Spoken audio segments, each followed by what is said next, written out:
Many people might think that modern legal systems are pretty much the same. However, on a closer look, just as the food eaten in England, Italy, and Israel is vastly different, so are their legal systems.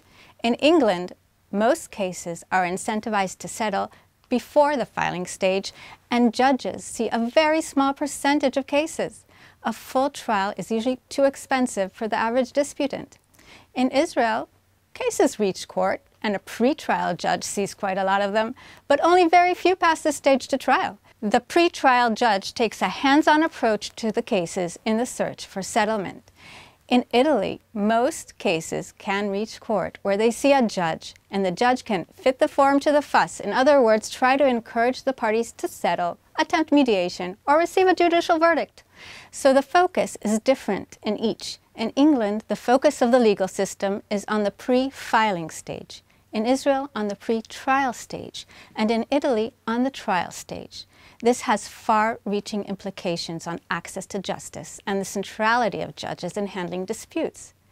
But just as you can find fast food, a burger and fries in any one of these countries, you can also find fast justice. Legal systems have been trying to make their processes efficient, creating fast tracks, and also sending cases to alternative justice, mediation, arbitration, and the like. However, a well-thought-out formula of when to prefer each mode of disposition is lacking.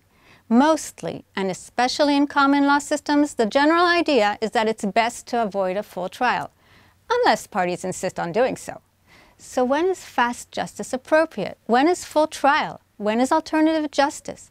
And how much of this should be left to the choice of the disputant? That is something legal systems will be grappling with, at least we hope so, in the near future. The research shows that wholesale encouragement of alternatives to trial or fast justice waters down original legal principles, such as the defendant's protections in criminal justice.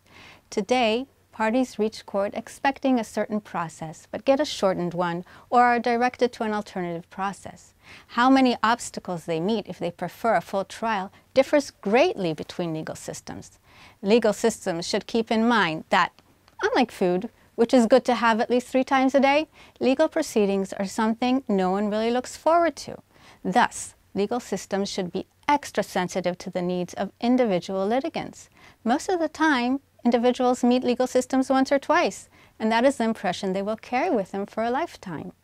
Making statistics on cases and alternatives available so that litigants know what to expect, enhancing judicial training to include soft practices, and ensuring that enough cases go to trial to allow for a supply of normative precedents are but a few policy recommendations resulting from the research, all with the aim to create responsive legal systems that cater to the individual litigant and have much richer principles than efficiency on their plate.